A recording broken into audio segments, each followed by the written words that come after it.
It later.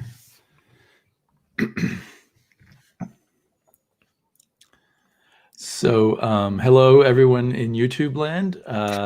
We're about to start recording our official podcast in a moment. This week it was Matt's choice, so he gets to do the intro. All right. Do we just do it now, or do we wait till we go official? We are. You will pretend we just turned on the recording device and say, Okay. Welcome everyone to my crazy brain. Okay. Or, hello, internet, I think some people say. Oh, right. Welcome, ladies and germs, to another scintillating episode of Never Stay Dead. I am co-host 1, Matt, and co-host Alpha. I am co-host 2, co-host Beta. I was trying Damian. to make it equitable. Oh, we're both alphas. Yes, we are both alpha males. I sincerely believe that. Sure. Or at the least, lone wolves. Lone wolves who managed to come together and argue about comics. Now I wish we were at Lone Wolf and Cub, but there's always that in our future. I actually own some Lone Wolf and Cub digitally. All right. I have some somewhere. This what are we time doing tonight? I chose Death Note. We're doing volumes 1 through 3 because 12 volumes seemed a bit much to just do one discussion for. Yes, I'm grateful that we're only doing 1 through 3. Although I would be happy to have you tell me the ending later on. Yeah, so obviously a little different from the normal sort of thing we read. I mean, it being manga alone is a big deal, but I think this is the first true blue thriller we've done. No superheroes or anything. We've done no superheroes before, no capes, but it's the first non-English language. I mean, we read it in English. I read in English. I'm not gonna non-English language comic we did, which means it comes from a very different tradition. Yeah. And a different culture. Although some of the stuff we read comes from England, that could be a different culture to us. And and it's one of the, not the very first, but it's very early in my own manga reading experiences. Matt, you've been reading manga since you were a teen, right? I mean, I read manga more when I was a teen, and I've basically dropped off at this point. I don't read much of it anymore. It's the way it goes. I don't know. When did you originally read Death Note? I originally read Death Note when I was in college during a summer break. It was a big deal because there's some Viz deal where if you bought 3 volumes of something, you got the 4th free. And there's 12 volumes of this, and I'd been wanting to read it. And instead of doing a sensible thing, I just bought the whole thing at once and spent a month reading it and enjoyed the heck out of it. I should also note, I really like the manga.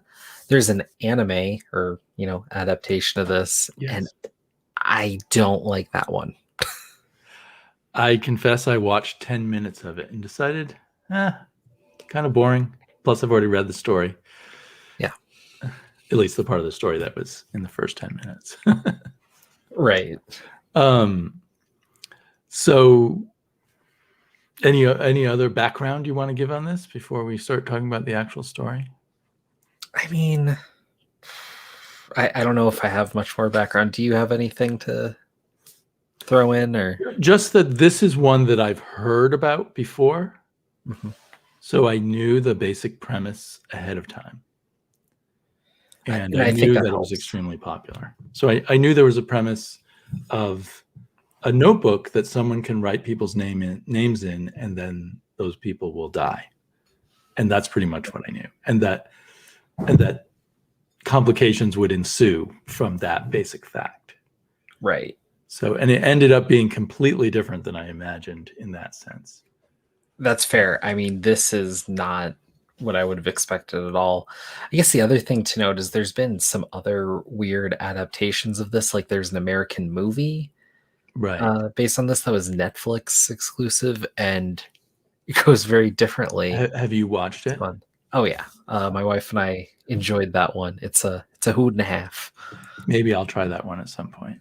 I wouldn't recommend it. But it's a hoot and a half. It is. So overall, the plot, as far as we've gone in these 3 volumes, is still pretty basic.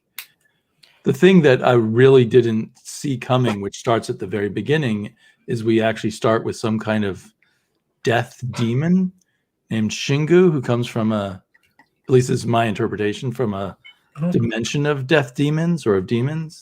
Yeah, he's a Shimigami. And is Shimigami a thing outside of this comic? Yeah, it's kind of their death demons. Like they say death god, but it's not like a singular entity. It's a number of them, and it's a big part of Japanese lore. And it's been kind of amalgamized with Christianity. So like we'll see this one here. Let me flip to that page so I'm with you there. You'll see some of these Shimigami like wearing crosses and stuff at times.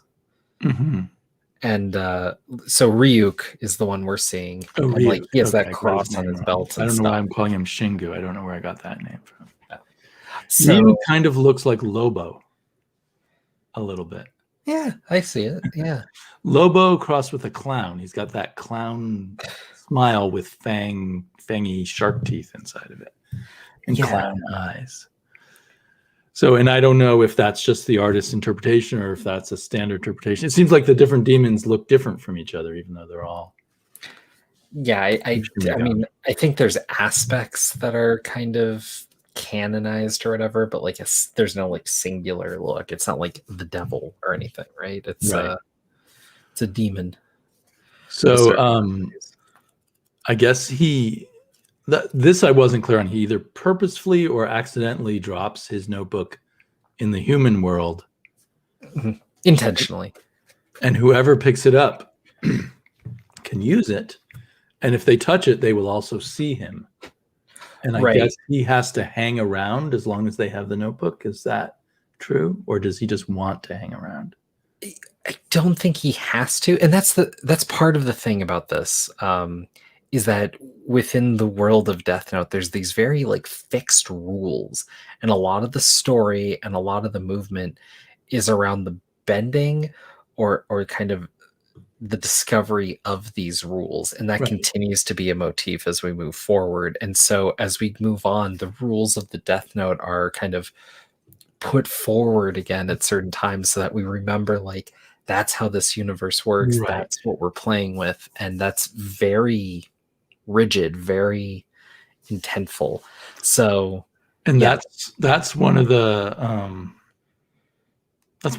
clever or powerful aspects of the book. I would say that use of the rules, it makes it kind of like a chess game or something. Right. By setting the rules, we know the stakes and we know the tension, because what's really cool about it is essentially it's a magic tool, right? It's a magical artifact. That sounds weird, but basically.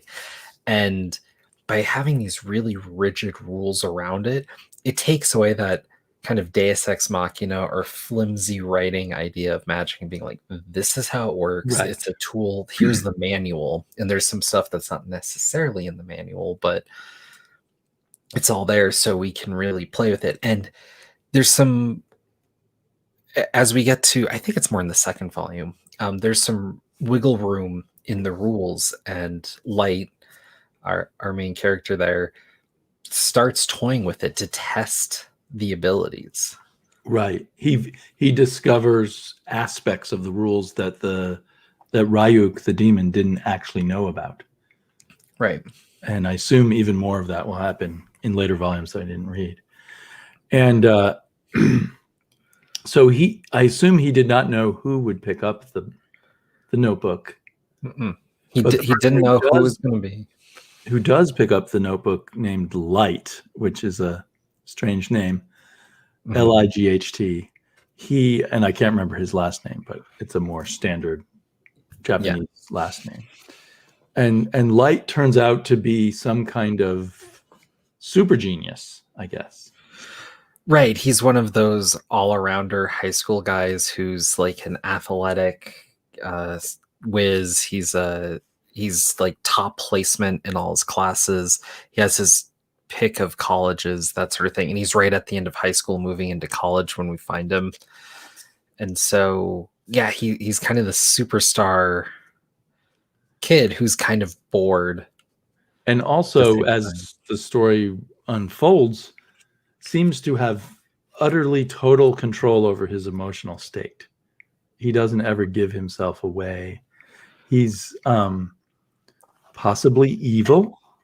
Oh, definitively. He wants to, at first it seems like he wants to use just his power for good, but in a way that makes him godlike. But after a while, it seems like, I mean, I didn't, within these 3 volumes, it's not 100% sure, but it seems like he no longer totally cares about doing good at all.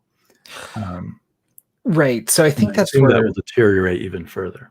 The story gets a little more interesting because, I mean, there's the character side of him, which is the super smart and emotionally intelligent character that allows for these really dramatic plays. And I think it's really cool to see a reason for a story have this kind of very apt character.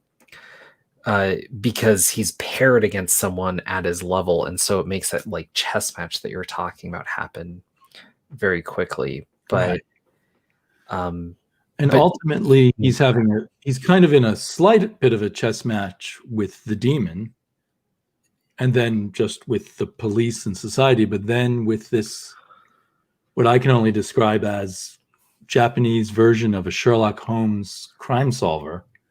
Mm-hmm. Who also turns out to be a teenage boy, or looks like a teenage boy. So when we start off, Light gets the notebook and he starts playing with it because it says, if you write down whoever, they'll die. And so he tries it out a couple times because who wouldn't, try it out? And once he finds out it's real, he comes up with this idea to, like you said, become kind of godlike. He's punishing those who have done wrong, those who have committed relatively capital crimes. Doesn't he pretty quickly on talk about, making the world sort of follow his lead in some way? Right. Through my leadership, it will be a better world, but they'll know that it's me, though not him, not Light. Eventually the persona Kira comes about from this internet phenomenon, which that name has more resonance in Japanese culture. But yeah, to me, it didn't have any resonance. Yeah. But eventually, I mean, to the wider world, this entity that's offing people who are wrong is known as Kira.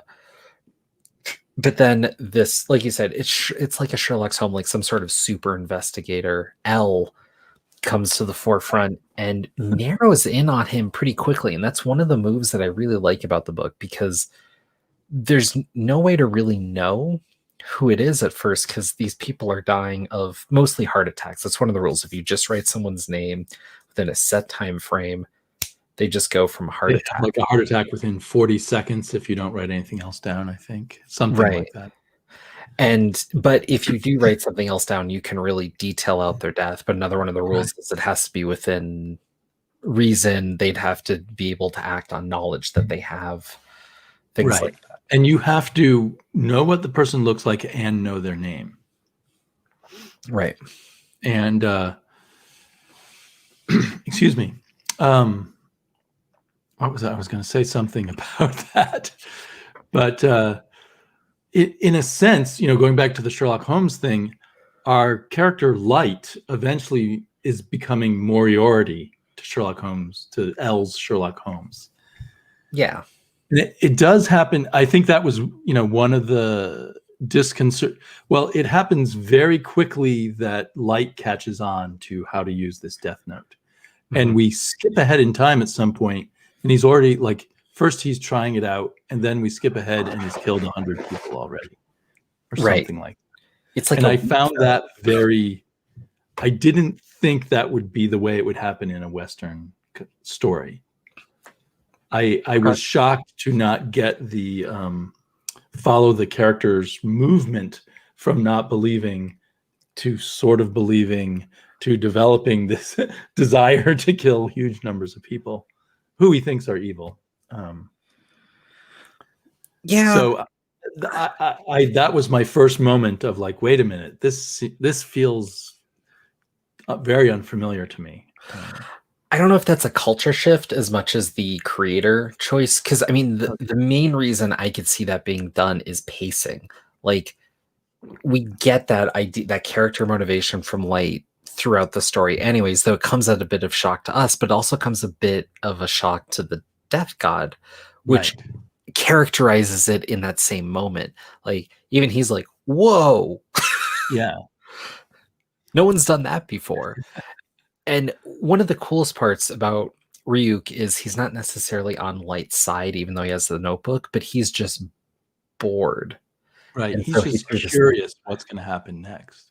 Right. In fact, he's not on Light's side at all. I think he's happy. He'd be happy to see Light screw up, I think, at least in the amount I've read.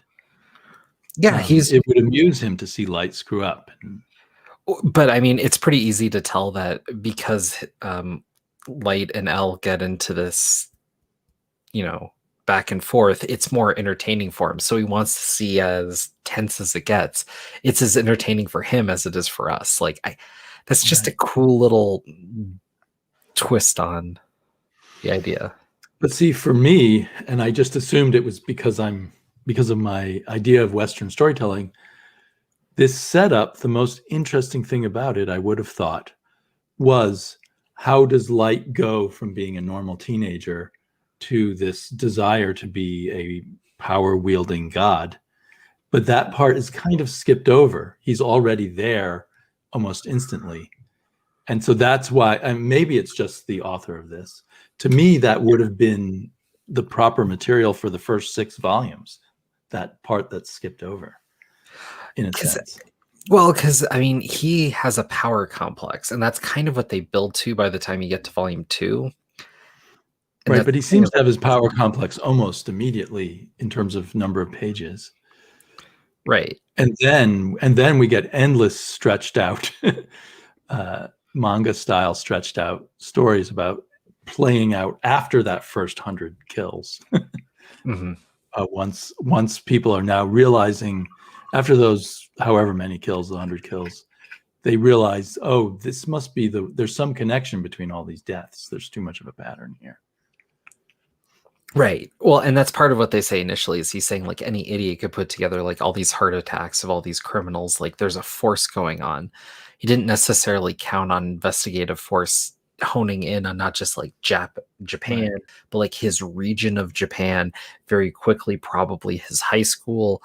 And then they start having a few tails go after a few reasonable subjects. And because he feels the need to end the people tailing him, which to me felt like it was a part for me, because I'm like, why didn't he let the tail live? Because the tail was going to leave basically like a day or two after he killed him. So if he left that alone, it would have pushed all that away. Like, somehow killing those, he ended up killing 10 FBI agents who, for some reason, I mean, I don't think the FBI ever goes to Japan, but anyway, in this story, they do. They do here because it's a joint investigation, because there's criminals dying across the world, and so it's a national concern until those crimes stop happening nearly as much in America, and then they leave it to the Japanese because they've determined that it's a Japanese. But killing the FBI guys is part of some strategy. I can't remember now exactly how that worked, but it's part of his strategy and playing with L. Right. I think he's sending a message, because no one in the public in Japan never knows about the killing of those FBI agents, because legally they weren't there. Right. And it's partly a fear tactic. because with that happening, there was a squad that was assembled to take care of him, and it was like a room full of people, and then quickly that squad comes down to like 8 characters. Right. Everyone resigns because they don't want to, when they see the FBI agents get killed. Because before that, they probably thought, well, this is a bad guy because he kills a lot of people, but we can try and catch him, and he's only going to kill bad people, so we're safe. Right. Another thing that kind of caught me by surprise, because it didn't seem very set up at the beginning, maybe it was there and I missed it, is that his father's the chief of police. Yeah. And ends up being the person running the investigation about him, about Kira. Yeah, except that ultimately his dad's subservient to L in that. Ultimately, right. But at first he's in charge. And so he's hacking his dad's computer and finding out all kinds of information.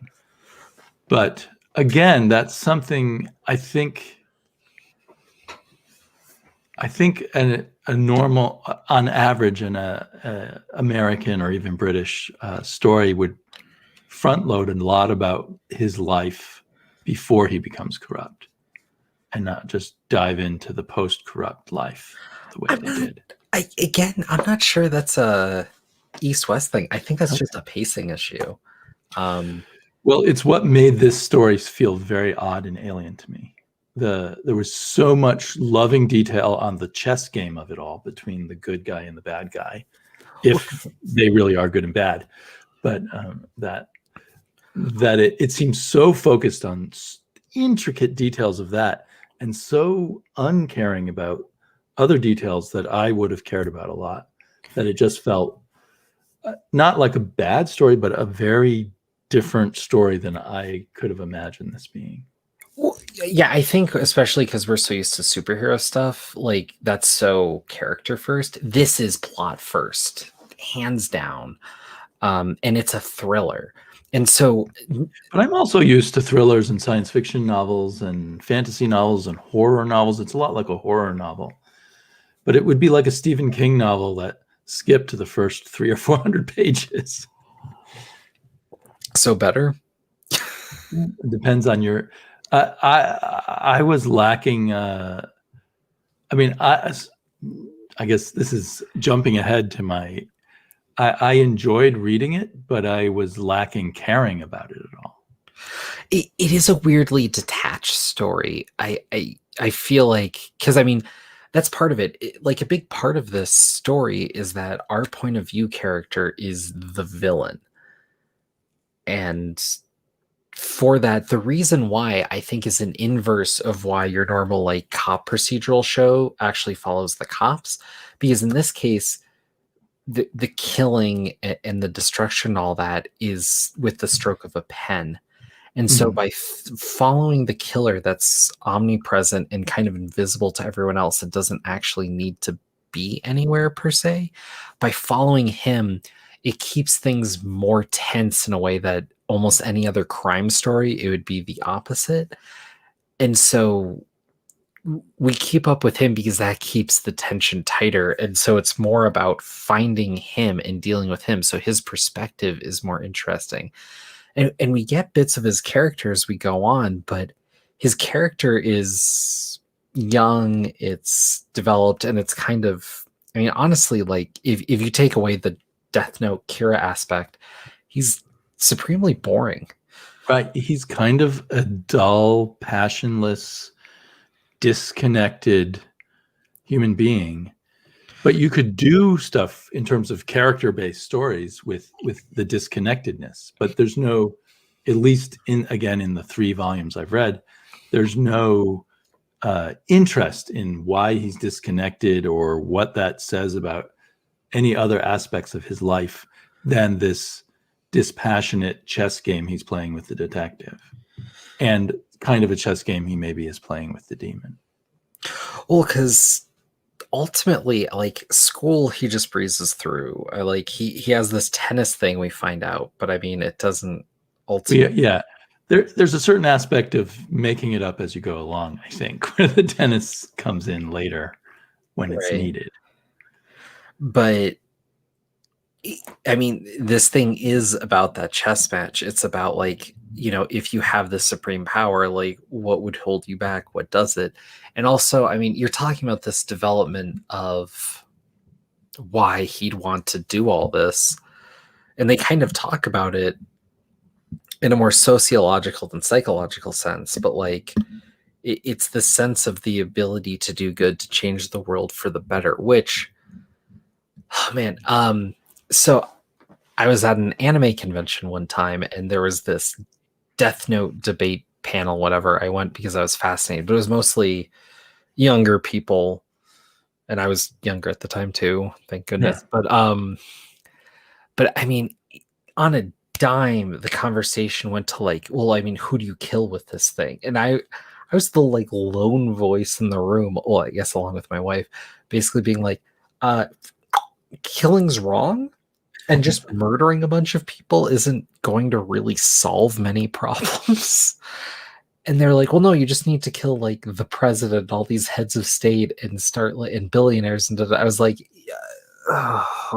like there's some fall down that I see what they're going for, but it's like, if you just start killing these people, like society's going to collapse because anyone's going to be afraid to do anything. And if anybody does one thing the way you don't like it, suddenly they're gone.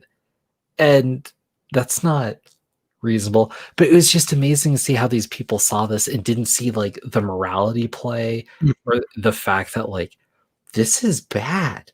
Like they just missed that. Right. Well, the whole idea that you can play God and get it right. Right.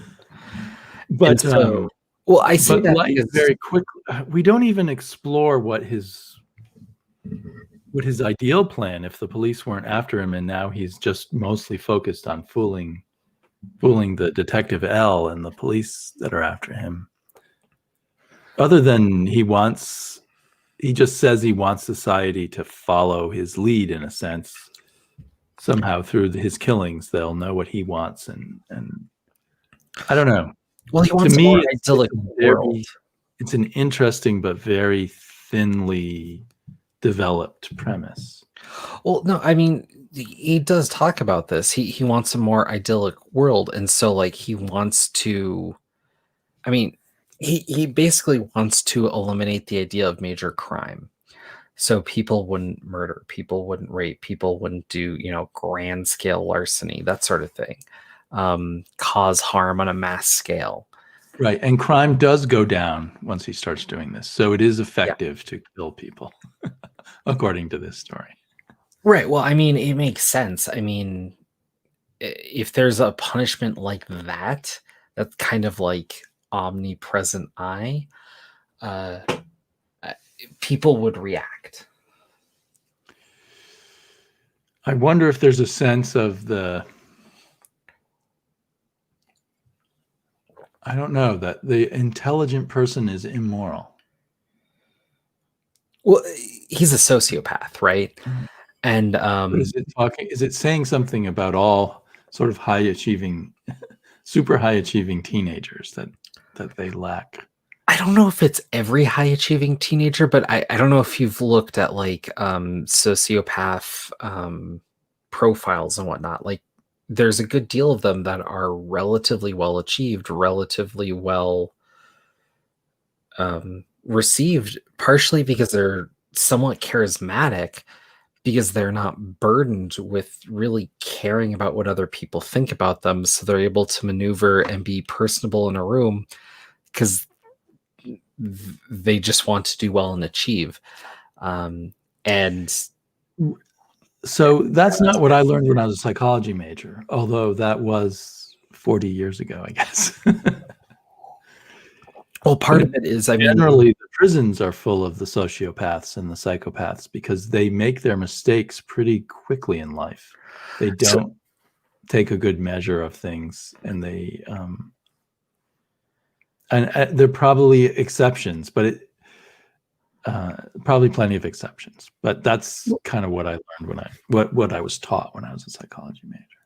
Well, but I mean, there's kind of violent sociopathy and all that, and there's like a level of anger to it, but there's a level of people who are just detached, and they're not criminals. Like they know killing is wrong and all that. They don't necessarily care the way an average person would, but they're still detached.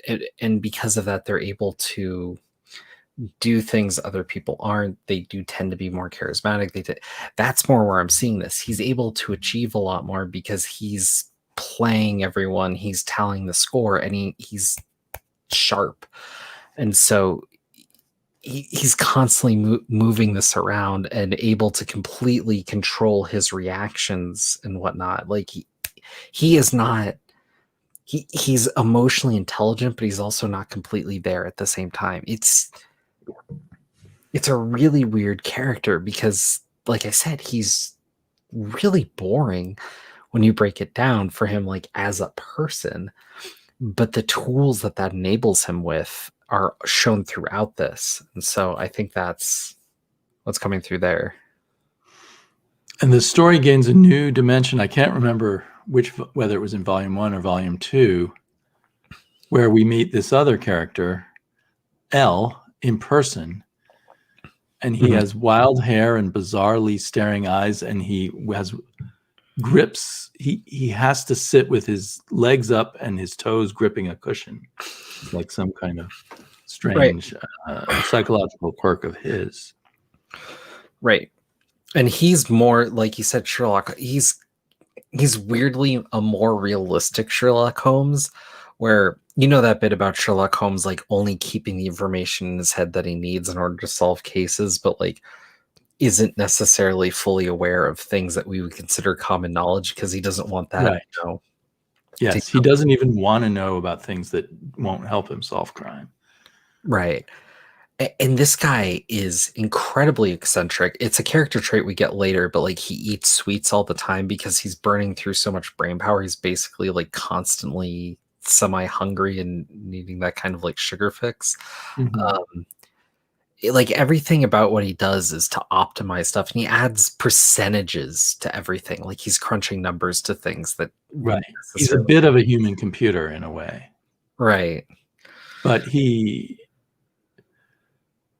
seems inferior in a sense to Light, because Light is also a genius, but he can appear normal and he can be attractive to girls. And right. Although underneath he's a sociopath or a psychopath, he definitely socio succeeding in the world. If he didn't get this death note, he'd probably just go to college and get a really high degree and succeed really well in whatever field he goes into. Well, but that was the thing, is Light says his goal, and he already has helped the police with a number of cases. He wants to become an investigator. And so that's what he's moving to anyways. And so L is an investigator also, but I mean, L is the top investigator, and Light, before his time even, is matched with the world's best. And they're in this yin and yang fight. And that's what's interesting. Like they're very similar, but they're very opposite at the same time. It's a great pairing. Like you said, Sherlock and Moriarty. So maybe they don't meet till the 3rd volume. I was trying to find an image of their meeting. But another thing that I liked, and obviously it's going to come into play, is there's certain bargains you can make with your death demon to make even better use of your death notebook. And one is that for the cost of half of your lifespan, you can add in the power of whenever you look at someone's face, you can see their name above their head, so that you don't have to learn people's names to kill them. You can just look at them. And you also see how much time they have left. Oh, can you? Oh, I forgot that. And there was one other power that they mentioned, but now I can't remember what it was. Did they? I didn't think they had it at this point. Yeah, so the plot, the way the plot develops is he Light, the L, it's interesting, L and Light, so they both have the same first initial. L has narrowed down the suspects, despite it seeming like an impossible mystery to solve. And one of them is our hero, Light. And eventually he introduces himself to Light when they both go off to college. And they both win the award for having the highest score on the entry exam. Mm-hmm. I don't know if that's a real thing in Japan. They give out an award when college begins to who had the best high school score. Advancement through school's a bit of a different thing there, and there's like placement, and then there's people who kind of fail out of every school, and then that really determines their placement and what they're available to do. And yeah, school's a lot more rigorous and hard fought there. But I didn't know if that ceremony was a real thing. But anyway, it made a kind of bizarre drama. Yeah, I mean, that is one thing that was definitely more manga than comics, is this like need to have this like high school and this like ranked recognition kind of deal. Like that's very part and parcel. Like I know we have stuff with high school in comics, but usually the high school stuff fades away pretty quickly. Like as much as like Spider-Man was a high schooler early on, like the amount of issues that actually dealt with him being in high school or any of that were pretty far in between. But I hear the ideas were high school students, but that faded away quickly. Mm-hmm. So I'm on a page here now where I did find where they're both getting the award, and we can see Light with his straight posture, dressed really nicely, and L with his creepy posture and wearing the wrong clothes and has to keep his hands in his pocket and his weird staring eyes. And that's the other thing too, is that Light is affluent. You know, his family is doing pretty well. His dad's the chief of police. You know, they have this big home. He's able to afford kind of different things. Whereas there's a note of cost to it that I think comes up shortly after this.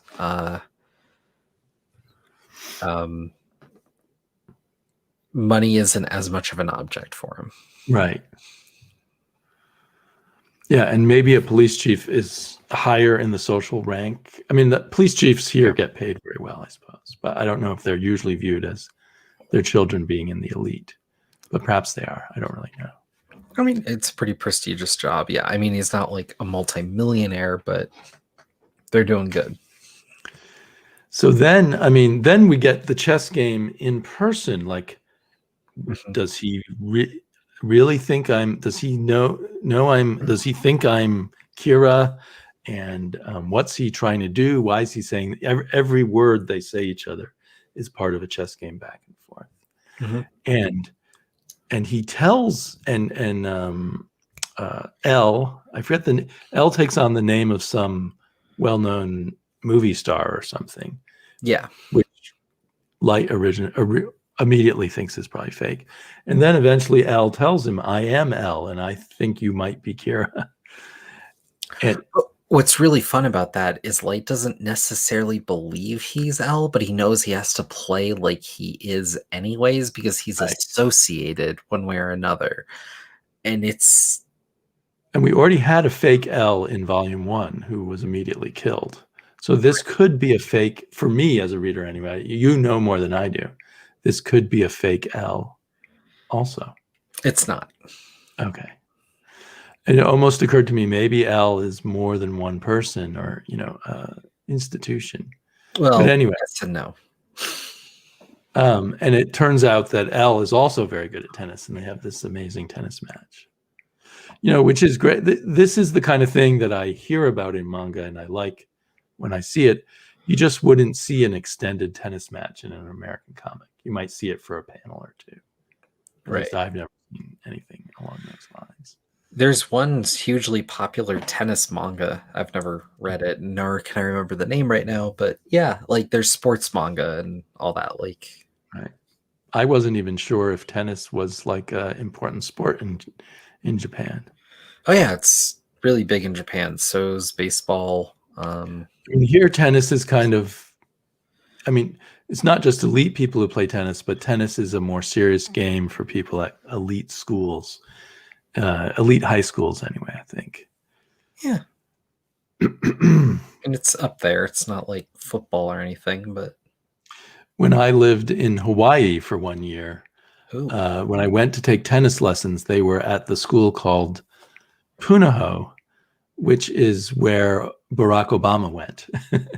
And that high school, which is a private high school, had a ton of tennis courts. So anyway, so I associate tennis with elites, even though I know how to play tennis. I mean, I took tennis lessons at Punahou, but that was, for me, a weekend thing. You're an elite. I won't argue it. Well, my one reason my parents liked tennis is because they wanted they viewed it as a sign of being elite. Okay. Although obviously golf has become the more elite game. Takes more land. Yes. More fertilizer.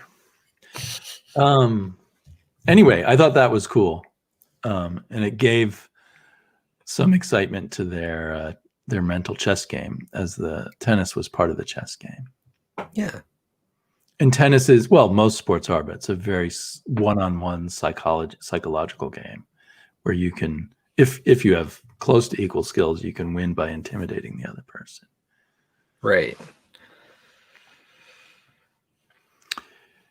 So, and then, I mean, I can't think of much else that so Light is eventually invited to join the investigative team, even while being told you're a suspect.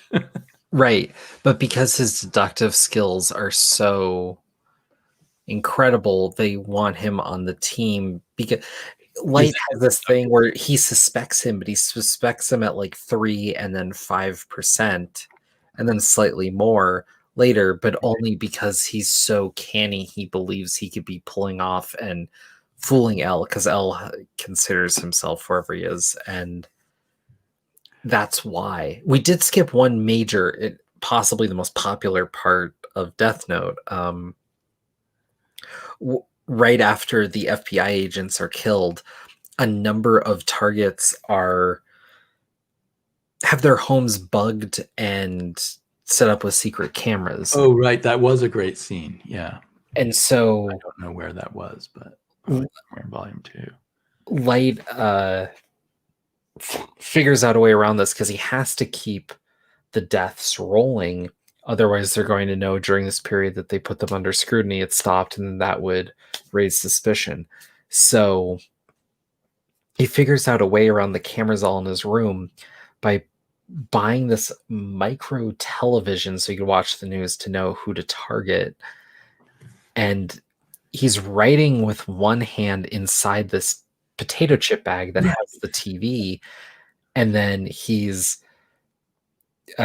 doing his homework on the other hand. Meanwhile, cameras are all around him, and he sets up deaths for 2 weeks, like a death every day or something, so that even if they don't ever see him, so that deaths will continue while they're watching him do nothing. And it's this whole deal. It's really cool to read in the comic. That was the point where they lost me in the anime, because it was this like dramatic camera switching between all the one hand and the other. It was so over the top, and it lost me. So. Well, and there the demon does help him. He asks the demon, and the demon searches the room and tells him where every single camera is. And there's like 40 cameras put in his room, which is kind of mind-boggling. Well, and what's really cool is the way he Light gets Ryuk to help him is because Ryuk wants to constantly be eating apples for right. Apparently, I forgot about that. Apparently, like, apples are like drinking or like smoking a cigar or something. Like, it's his addiction. And now, so were the apples introduced before that scene, or yeah, okay. Yeah.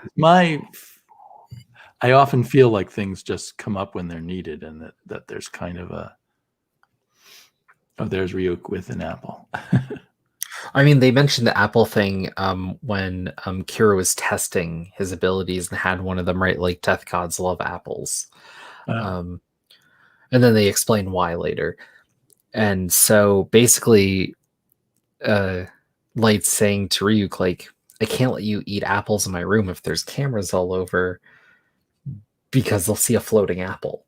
Right. It's going to be a problem. And so he's like, you need to find the cameras, and then they work out something so he gets his apples, but it's a bartering thing. And so it's this ability to take advantage of this floating invisible entity that isn't necessarily on your side, but leveraging what you have with them to take care of this problem that you can do for, because he pointed out like he would have looked for the cameras himself, it would have been fine, but he can't be looking for the cameras while the cameras are on him and not raise suspicion. Right. It's that chess game, and that's the thing, is like this thing is complete thriller, complete compelling, complete just complete compelling for you. Well, okay, sorry if you weren't. But yeah, that's how it moves forward. And then in the books that we read, the final kind of, maybe I'm missing something, but in my memory, the final kind of twist that we get is there is another, well, they call it another Kira, another person with a death note. Right, and they allude to it like a couple chapters earlier, but in the death realm, another Shimigami heard about what Ryuk's doing. Like, he dropped a death note and they're having grand old time, and most of them are just bored to tears. So one of them's like, cool idea, drops their death note, and then all these deaths happen, and then all these people are trying to figure out who the new Kira is. And I actually think it's a bit of a failure of the book that they end that chapter by showing us who it is. Right. It's this girl who's obsessed with Kira and wants to meet him, and figures by the way she's doing things that, you know, she'll get to meet him and that he'll admire her. Right. And it's funny because she's intelligent, but not like super intelligent like the rest. And they're like, Elle's already locked onto the fact that like this is another person suddenly with these abilities, but because of the targets, it's a different person. And so the final revolution is she says, I'll be fine. I'm sure Kira's really nice to people who support him. And anyway, if push comes to shove, I've got the eyes, so I'm stronger. She made the bargain for half her life. Right. Powerful eyes. Yep. So she is clearly not as smart as Light. Right. Or at least that's my assumption. And she's not. Yeah. Is headed for a world of trouble. And perhaps, so that definitely made me want to read the next volume. But I did not find this super compelling. I was bored for long periods of time and sort of felt like, even though I know the chess game kept moving forward, it started to feel a little tiresome to me. And it's hard to imagine reading all 12 volumes for me. I mean, they keep throwing curveballs. This thing doesn't stop twisting and churning. But I actually, we've only got a few pages of her, but she's the first character that kind of, oh, that's kind of interesting. Like the other two main characters, so really aren't much in the way of characters other than Light and Elle, and maybe the father, the police chief. I think the police chief had a great moment because we did skip over that part. Like, he suffers a heart attack just because he's under so much stress dealing with everything. Because he's like a 40-year-old man, so heart attacks come with the territory. Right, and so resisted on that. But while there, Elle's talking about how Light's a suspect and whatnot, and like keeps saying like, are you trying to kill him? Like, he just had a heart attack. Like, you need to stop telling him that his son is a suspect. And his dad says, no, I understand all that. But he has this conversation about like how he feels sorry for whoever is granted this ability, because like just the ability to access death itself is a curse put on that person that's going to weigh on their soul. And that's the problem, more so than the person itself. And it was this really like interesting moralization out of nowhere that I think added a lot to the entire story. And it was through this character who's kind of this moral paragon, but not the most intelligent person. and like the least intelligent person in that room between his son L and himself, like, but a very competent, strong person. And so I liked that. You're right. Oh, that was a very good note too. I think for me, all of this could be way better if it was shrunk down from, what did we read, 600 pages to about 150 pages. How would you even do, like, this thing's been so breakneck and there's so much that happens. Like, I can't imagine it happening any faster than it is. It just seems, and so to me, it seems to go on and on and on about, while missing a lot of what would make it a more exciting, interesting story. Basically the character stuff that I would like to see. Yeah, you just want the character stuff. That's just me as a old Western reader. Okay. Or maybe it's with me.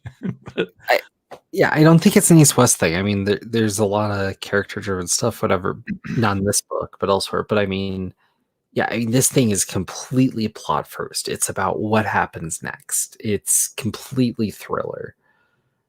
And so, yeah. I don't know. It seemed to go, to me, it felt, maybe I'm wrong. Maybe if I went back and analyzed it page by page, I'd find I'm wrong. But it just felt like it went into an overabundance of somewhat repetitive detail on the plot elements. It does. I think that one would be more impressed by this reading it, at the age you originally read it at, or even younger. And also that that bored teenager kind of nihilistic feeling that some people have in their teens or early 20s. Might give this more frisson or more of an emotional connection than I feel. What does frisson mean? Sorry, I've never heard that before. Like a chemical combining that creates a new chemical, or there's nuclear fission, so maybe I made up the word frisson. Frisson, waste silk usually taken from outside the cocoon. Yeah, so I meant fusion then. Okay. That's embarrassing. No, it's all good. I just was... Oh, that's funny. When I look it up, the definition is a sudden, strong feeling of excitement, fear, a thrill. What dictionary did you land on? It's just whatever Google uses. I found Merriam-Webster. Yeah, anyway, I was misusing it, but I guess it's more like the frisson means the chill or excitement of something a bit scary. That would fit. Yeah, but not quite how I meant. But anyway, I meant kind of when you combine maybe the feelings that a specific reader has with some element of a story, you get something more than the sum of the two. Okay, yeah, I kind of see more like placement in life to the text kind of creates a synergy. Right. I see what you mean. I think that's fair. For some reason, that makes me think of Johnny the Homicidal Maniac. So, or to put it another way, this has not convinced me that I like manga. Well, okay. God, all my manga this is better. This is the best manga I've read so far. What are you comparing it to? Not a whole lot. I think we've talked before. I read a couple of volumes of Chobits. Okay, yeah. I read a teeny bit of One Punch Man. I got halfway through a volume of One Punch Man. I'm surprised you didn't take... Okay. I once read out loud with my daughter when she was younger part of a volume of My Hero Academia, but we both kind of lost interest. Yeah, that's... Just recently, because you had mentioned it, and then another friend of mine mentioned Berserk. So I actually bought a volume of Berserk. Ooh. That. And so, I mean, this was the one I've read the most of was Chobits. I like this much better than Chobits, but I still have the feeling of I don't feel driven to read the rest of it. And if it were free, I would read the rest of it. But I probably wouldn't pay more money. And I got these very cheap because they were on sale on Comixology. So I think I got it for $3 or $4 a volume. The Berserk, I would read some more if it were free, but I had to pay $15 for this paperback. Yeah, that's almost nothing happened in it, other than the initial setup. Berserk gets dark. So if there was one more manga to push you on, I know what it would be. But it would be kind of The Last Gasp. Is it called The Last Gasp? It is not. Oh, I have also read, it's very early manga, I've read a big fat volume of Astro Boy. Oh, yeah, that's a long time ago. I've never touched that, but I can't imagine you liking that. That was described to me by someone who likes manga as like the Jack Kirby of manga. Because that's foundational, or maybe the Will Eisner of manga. I don't think there is a Jack Kirby or a Will Eisner of manga. There's definitely some important artists, but the thing is like more of these guys stay to a few creations of theirs. There's a handful of exceptions, but actually, if there's anyone who, hold on, I need to look up the guy's name, Akira Toriyama, who did Dragon Ball and has done a million other things. He would be, I think, the Jack Kirby. He's kind of foundational for what other people build on. But he's also done so many other things and like reached into like video games with like Chrono Trigger and stuff. And like that's part of it too, is that like manga has a closer relationship to like anime and video games. So it's more of like a multimedia kind of nexus as opposed to just being like common. Yeah, I understand that. And Death Note obviously has a long anime series and a movie. You said there were also some live action ones in Japan. Yeah, there's some Japanese live action ones, and then there's the American live action movie, and yeah, it's a deal. What was I going to say? The last manga I would push you to try that would probably at least a few volumes in to give it a bit of a swirl, because the tone of the beginning versus where it ends, or most of it, is a little bit different. Is a Full Metal Alchemist. I think that's one you would potentially. I've seen that one around a lot. So yeah, I wondered if I should. Oh, yeah, it suddenly popped out of my brain. But,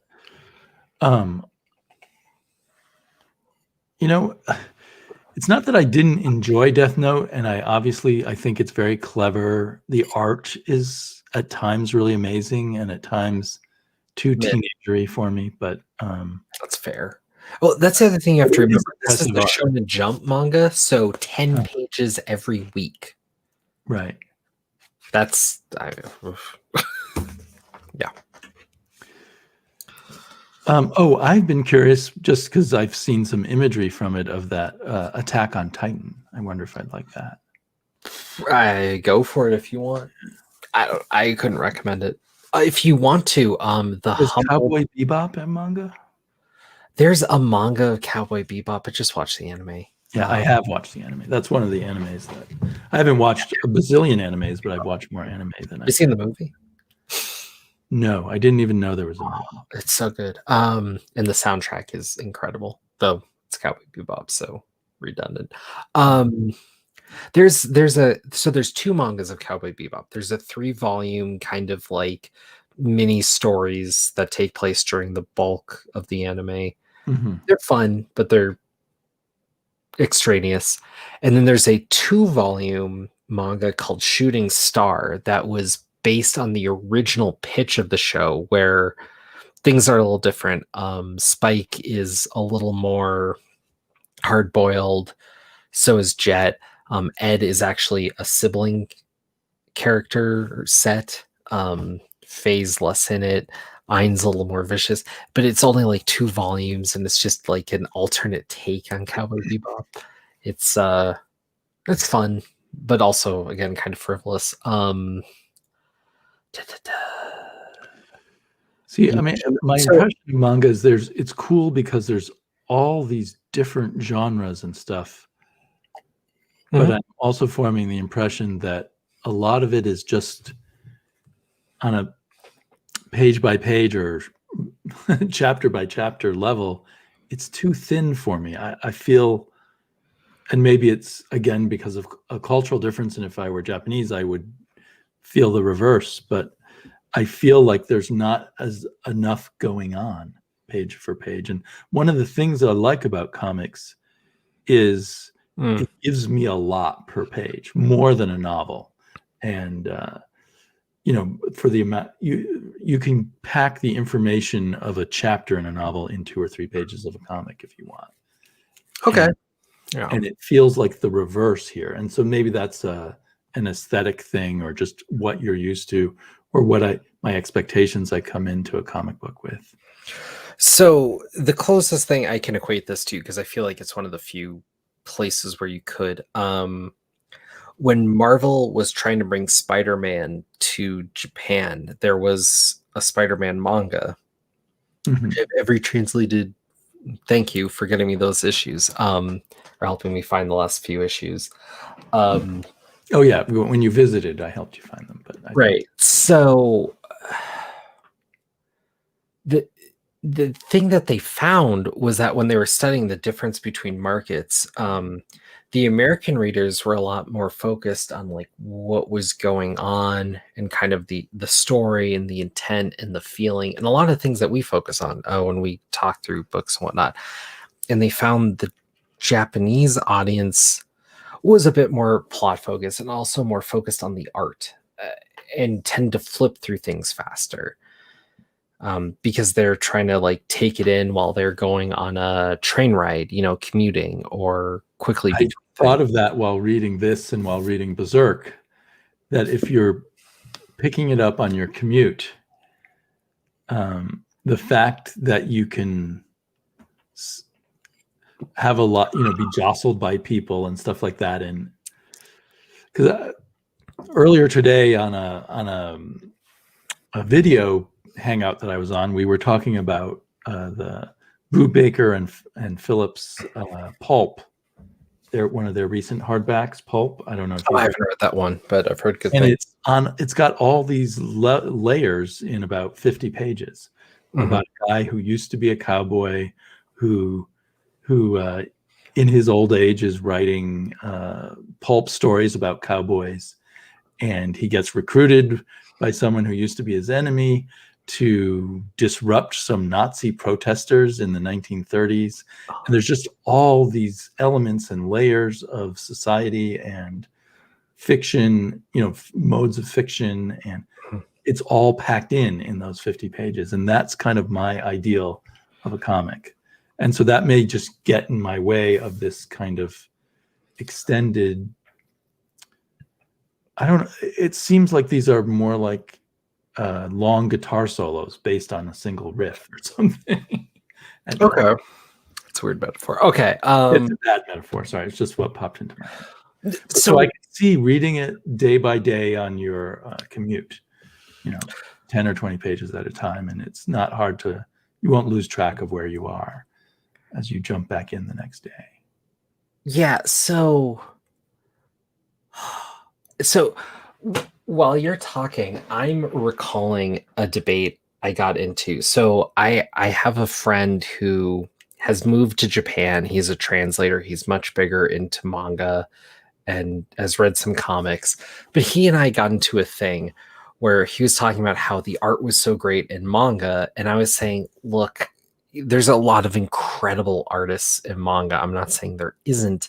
But when you talk about the higher levels of what's on a page, American comics, and especially, frankly, European comics, are so much more detailed. Like there's so much more going on than manga. And I was saying it's not the fault of manga, but the manga industry and the way that the pages are. Because the thing is like this is the size of what a manga is. If you get a Shonen Jump, it's like a magazine size, but it's all blown up and it's not really. This is the size it was originally meant to be read in. I mean, originally it's Shonen Jump, but I mean, when they publish it, I mean, they purposely shrink it down so it's more dense and a little darker. And it doesn't have, like, when you read a Shonen Jump, you know how when you blow up an older American comic, you get that kind of like dot matrix look. It's not quite there, but it's a little closer to that. At least as I'm flipping through pages here of Death Note, and the average panel has one, maybe two people in it. Right. And the thing is if you start paying attention, you'll notice there's a lot of shortcuts taken. So like there's about 25 general face frames for characters. And as you start looking through, like you'll notice like lights like this and L's like this. And the part of the reason is because they have these character models and then they have eyes. So I don't know if you've ever seen, it's like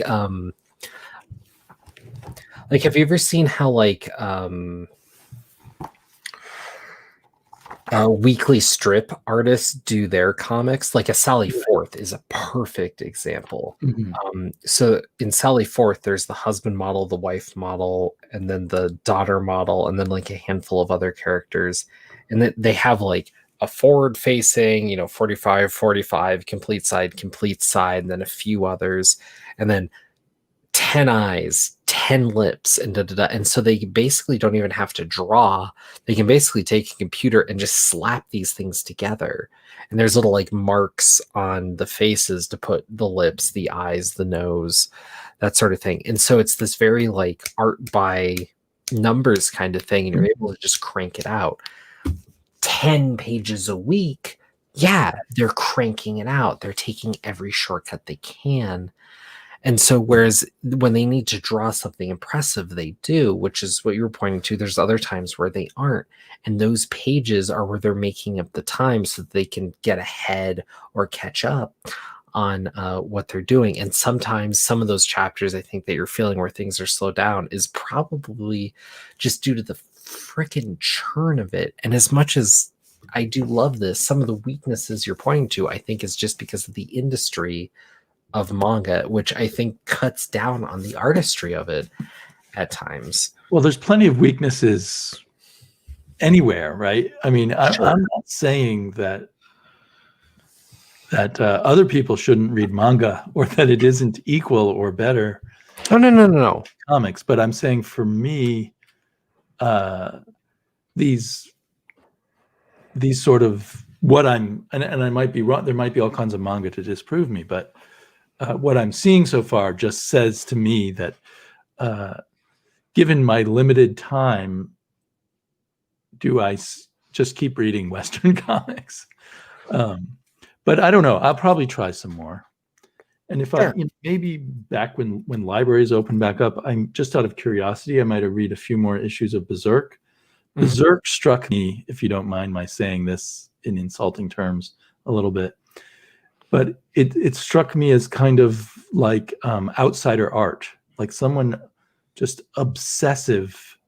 Oh yeah, questionably over this kind of thing. And so in the United States kind of version of comics, you would have seen a much shorter version of this in some semi-professional underground comic back in the early 70s or something. Not as violent probably, but more violent than mainstream comics.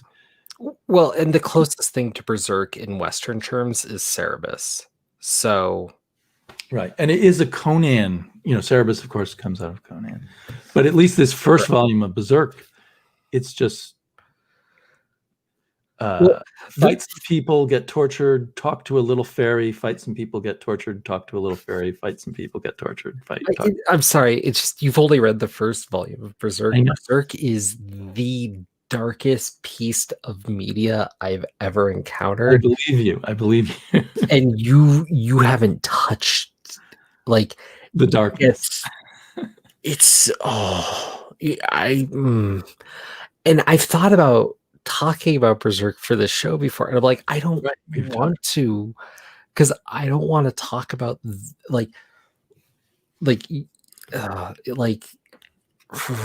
it's the darkest thing that's been published that I know of, and like I don't want to spend an hour and a half talking about like how 3 characters were raped in different ways. Like it's it's a gut check. But it's also one of the most influential pieces of media of all time. You'll see Berserk influence a number of different comics, a number of different anime, a number of different metal bands, a number of different Western comics. It must be one of Dark Horse's better selling manga because they've recently released it in their library editions, leather bound, really nice hardbacks, oversized. I find hilarious in a way. It's kind of like when you see the absolute editions of Transmetropolitan. To me, Transmetropolitan should be read in like beat up trades by people, like smoking cigars in a back room or something. Like there's a disconnect there to me. Right. Instead, it's like that, treated like champagne instead of beer or something. Yeah. It's just the dirtiest. Maybe then I don't want to read more Berserk, but judging from the first volume, it's fun, but it didn't feel like a good investment of my money and possibly of my time. But I mean, I used to think, wow, manga's a good deal, but really, I'd much rather pay the same amount for a thinner American trade in terms of the amount of entertainment I would get out of it. Well, part of it too is that what you got with your Berserk there, or these Death Note volumes, these are pulpier pages. So they've actually reprinted Death Note since I bought it into volumes that are like, I think it's 3 volumes per section, and one of those is about a half of what the size of this is, and so it comes in. I don't know. It's interesting. And it's interesting too, because one thing we didn't talk about is this is black and white. Yeah. The depth of that and the coloring of it. Digitally, it worked well for me because I was reading it on the screen. I did have had problems with other manga being black and white, but I maybe this will help train me read other black and white manga. Right. But I did not have that sense of confusion that I've had. I don't even know which comics I've tried, which manga I've tried, and sort of got lost partially because the black and white didn't focus my eyes on the right part of the story. There's some of them that don't do a great job. So, the other big, or one of the other big Dark Horse manga that was brought over, and their Dark Horse's first manga that they brought over was Trigun. Trigun is my favorite anime of all time. And the way it's drawn at times, because it's black and white, is insanely hard to follow. In action scenes, there are certain pages I just flipped through because I couldn't tell what was going on. And in that way, the art hurt it, but it was still a fun read to me because I just have such a love for Trigun and those characters. It couldn't not be. So, I have a very high. I'm sorry, I don't know the name of the artist of Death Note, but I have a very Takeshi Obata. Yeah. I really enjoy. I really appreciated the art. I mean, many pages it's just talking heads, but he clearly is a master of visual storytelling. It never was confused and always kept me in the story that way. So, yeah, I have another manga that I think you'd like. That just came to mind. That's I think actually my favorite manga of all time, which is Ikigame. The premise is Trigun or Ikigame? You got to make up your mind. Ikigame. Trigun's my favorite anime. It is not my favorite manga at all.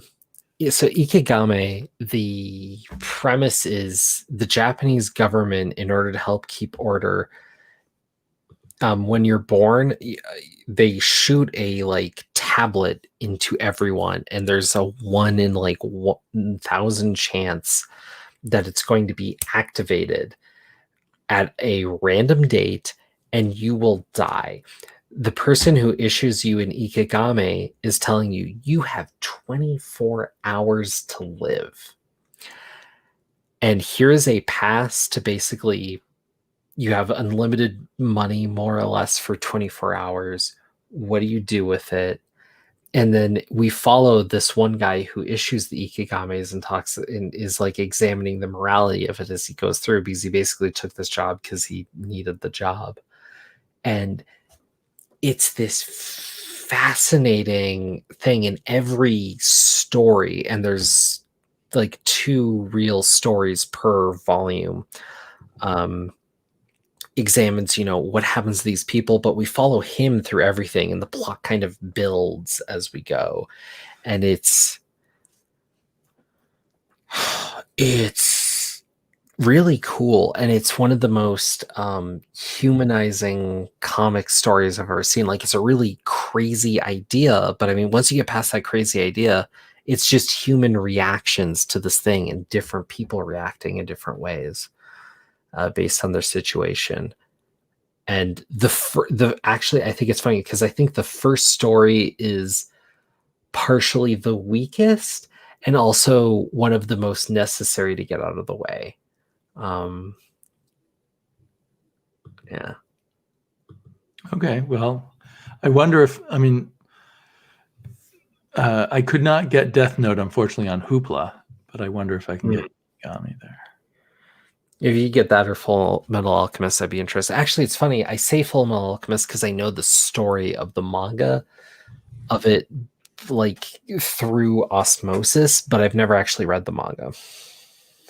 Of which? Full Metal Alchemist? Full Metal Alchemist. Huh.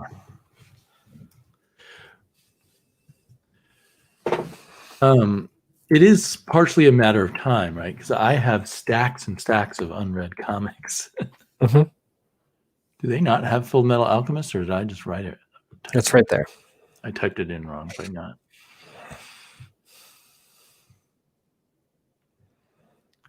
See, this has more of what I associate with kind of a... Oh, they do start with the church thing. I wonder how long that goes. Yeah. So in a sense, so why do you think you read less manga now? Okay, so when I was in so I've always been a comics guy, right? Like, right. Spider-Man and the rest. Yeah, I've told you about my first comic being the Batman Adventures comic where Scarecrow takes away people's ability to read. Oh, right. So irony there. I just love that. So I've been reading comics forever, but when I got into high school, at that point, still, I hadn't really found anyone to talk comics with. And God, all I needed in this world was someone to just yell about Spider-Man and Deadpool for like a few hours a week, too. And what I found was some of my friends ended up in the anime club. And what I found was like anime was a lot like comic stories, just not, Marvel or DC, which I'd gotten to a bit at that point, or some other random stuff. But it was this kind of like idea, and it was fun. And so it was a lot of people that liked a sort of thing I liked. And so I just started getting into anime, and I hit it pretty hard, pretty quick. In my sophomore year, I was in the high school club. By my junior year, I was in the high school club, and then there was a college club that we would start going to as well. And then so I was hanging out with college kids, watching anime, talking all this stuff, and some of them had read some Marvel, and so I was getting a little bit more of that. And so that just followed all the way through until I was in college. And so I was watching anime, and incidentally, I was reading some manga because it was comics of some of this other stuff I was digesting elsewhere. And as I was coming in, like the gold standard of manga and anime, I was just being hit with year after year because I was taking in, decades of backlog. Right. Well, they talk about, or I've heard on Publishers Weekly podcast about how when the first manga boom in the United States happened, it it was great because they had all the best manga available to bring over here, and then it kind of slowed down when they started bringing in more manga that maybe was just more run-of-the-mill manga. Well, think about it. If you were to just hit a country with the best comics of all time now, right, and then it's 5 years later, and then you're trickling more stuff in, it's going to drop off a bit because suddenly you've burned through Watchmen, V for Vendetta, your top Batmans, your top Spider-Mans, Bond. Right. And then later down the road, you have to read the Chuck Dixon Batman or the the Scott Snyder Batman. Good stuff. Yeah, exactly. Right. And you're more beholden to what's coming out now. And there was some of that. I mean, some of it was personal, some of it was the time. And do you know what year that was? They mentioned when that happened? No, I want to say it was right around 2000 or, really late 90s, early 2000s. Right. And that's the thing, is that's right when I was coming into it. So I hit this nexus point where there's some people before me who were taking the manga they could get and the anime that they could get, and the cost of it and the accessibility of it was at this weird level. And when I was coming into it, it was still weirdly expensive. So like illegal dubs and internet connections and all that allowed me to pour through stuff, and I was going to a lot of clubs, so I knew they were taking advantage of this illegal stuff, but it was one way or another. For me, I was just sitting there watching with everyone else. But that was talking about anime now or about illegal copies of manga? Both. So like at the time when I was getting into it for several years, to watch Trigun legally was $200 for the DVD set. Wow. What was funny was my dad, who would never do anything illegally intentionally, but one year I just wanted Trigun for my birthday. He's like, "What do you want?" I was like, "I want this show to watch. And it's the only thing I really want." So he looked for it, and he looked for it online, and he found what was called at the time, it's an S2 rip, which meant people took the legal copies and compressed them and put it onto less DVDs. And it was just a pirated edition. So they were selling it for like $40. My dad bought me these, and he didn't know because it was just some site online. There's no way to tell. And so it was really interesting, but it was really funny too, because the S2 rips, anytime there was a certain density of anything, the entire screen would just pixelate and audio would get weird. And so, I mean, that's how I found out it was illegal, was because I was like, something is wrong with this thing. And so I talked to some friends and I found out about the whole thing. Right. But well, I understand there's a big boom now in both anime and manga because of streaming services. And the inexpensive access to anime seems to feed into the published manga too. Yeah, because I become aware that Berserk cost me so much, actually. Berserk's been a premium manga. So even when Dark Horse was doing it, they have their kind of like standard stuff coming in, and then they have their premium stuff. The standard stuff is about $10 a volume, and then the premium stuff is like $16. Right. And part of the reason they make Berserk always premium, even though it's older and been churned around a billion times, is because it has to be plastic wrapped and shrink wrapped every time. They make it a little bigger because it's so adult. They want to make it more prohibitive, because if they don't, a lot of people might think it's just another manga like Dragon Ball or something. I bought it at my comic shop, and it was about a foot away from all the Archie digests. My comic shop had no idea what they're selling. Yeah. And I think that, I think most people are buying manga in bookstores or online or something, but I think that's a problem with comic shop owners not paying attention to things like that, because I think I know a lot of parents who've gone into comic book shops once or twice and just left and decided comics are just not for kids because too much stuff that looks kid unfriendly is too front and center. Well, I knew a bunch of comic shops by the mid 2000s were hiring like someone to come in with some manga knowledge and kind of point them in some directions and whatnot, and just help run the store. But they wanted someone with that knowledge to kind of be like, yeah, this is hot. You want to order this. This is for kids. This is not. Right. Because they found a kids manga section and maybe a teenage manga section and an adult manga section or something. Yeah. And I mean, for a while there in the 2000s, like manga was way bigger than any comics. Oh yeah. I think it's coming back to that. Right. In terms of sales. Well, and a major reason why is a lot more manga brings in a lot more female readers for a handful of reasons, kind of mixed in all at once. And I think we're getting a generation even more than your generation who's watched so much Asian material, mostly Japanese, but now a lot of Korean too.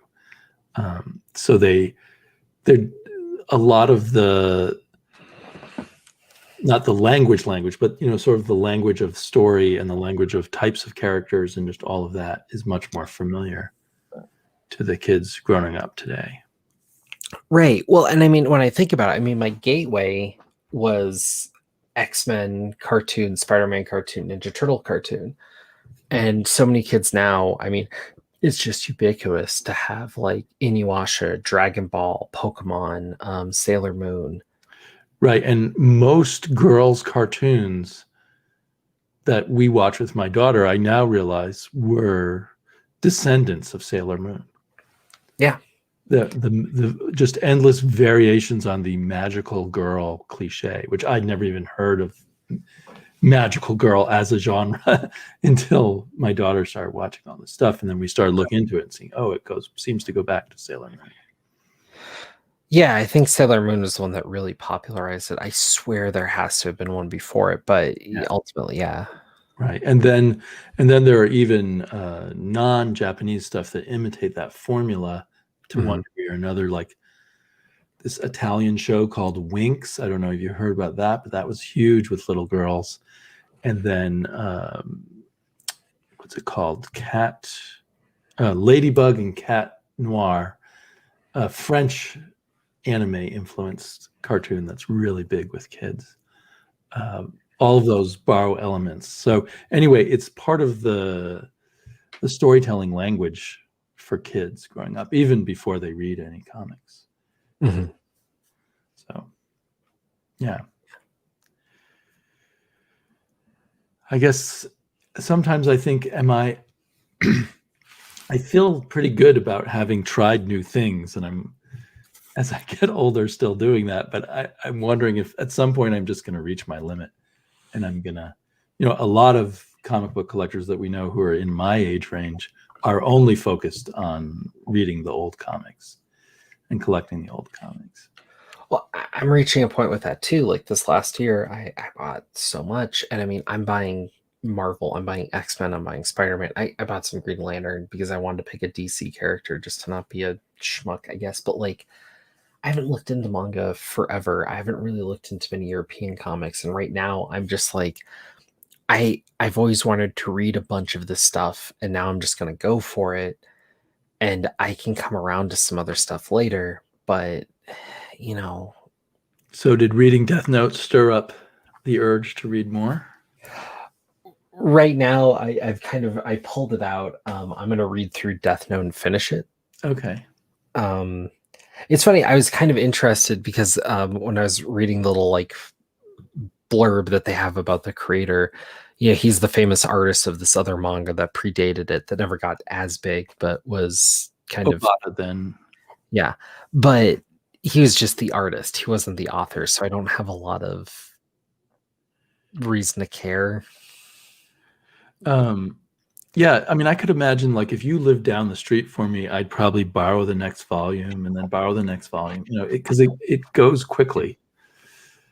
And there's enough that I'm curious what happens next, even though I'm shocked it's not on Hoopla. Me too, but I think is it Dark Horse? No, this is just a Shonen Jump. Okay. Whoever owns the rights to it in the US probably picks and chooses what they give out to something like Hoopla. Because Berserk is not on Hoopla either. Well, that makes more sense to me. But other Dark Horse controlled stuff is like what's the one that we were talking about? The famous one because of Frank Miller. What's his name in Cub? Oh, Lone Wolf and Cub. Wolf and Cub. That's completely available on Hoopla. Okay. Well, so this was cool. Didn't change my hasn't changed me yet, but who knows? Okay. And then the important question is, do you know what we're reading for next time? I do not know. So we'll come back from the dead with a surprise, I guess. Sounds good. Okay.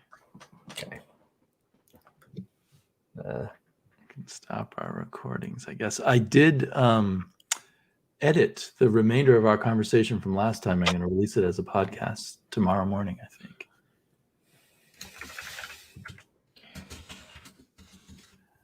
But I may have to edit this down. It's now an hour and a half long. Yeah. Well, I don't know. I'm going to keep talking. Who listens to this at all? Okay. I'll be right back. I just need 2 minutes.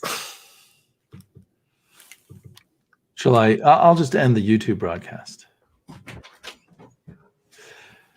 Hey, YouTubers, catch you again in the next one.